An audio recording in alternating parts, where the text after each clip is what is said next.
15 মাসের এক অবুঝ শিশু, যার একমাত্র ভরসা মায়ের কোল। কিন্তু এই বয়সেই ভরসার সেই জায়গা হারিয়েছে শিশুটি। পরকীয়া প্রেমের টানে তাকে ফেলেই প্রেমিকের সঙ্গে পালিয়েছেন মা।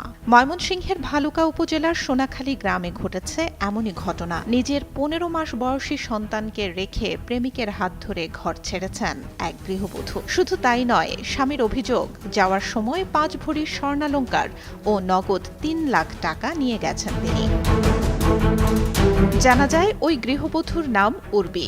নাইম নামের এক যুবকের সঙ্গে দীর্ঘদিন ধরেই করছিলেন পরকীয়া। স্বামী বাড়িতে ফেরার আগে প্রেমিকের সঙ্গে বাড়ির পেছনে নিয়মিত দেখা করতেন।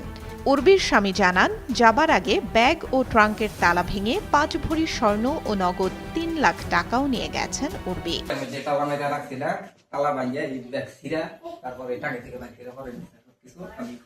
যাওয়ার পরে দেখছি টাঙ্গের নিচে তালায় রাখছে, টাঙ্গের নিচে কয়লা কাটতে সব এইখানে আছে, এই টাঙ্গের ভিতরে ব্যাগের ভিতরে আছে টাকা পয়সা।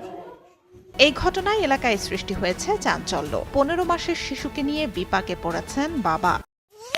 বাচ্চা রেখে চলে গেছে, মনটার মধ্যে খারাপ লাগবে, কারণ বাচ্চা হওয়ার আগে চলে যাইতো তখন কোনো সমস্যা ছিল না। এখন একটা বাচ্চার ইতিম করে দিয়ে গেছে, 1 মাস পরে বিয়ে করে এই বাচ্চার অবস্থাটা কি। ভেঙে পড়েছেন উর্বির মাও। জানান, মেয়ের পরকীয়ার বিষয়টি জানতেন তারা, অনেক বুঝিয়েও কাজ হয়নি। অনেক বুঝাইছি, বুঝার পর হ্যাঁ বুঝ নেয় নাই।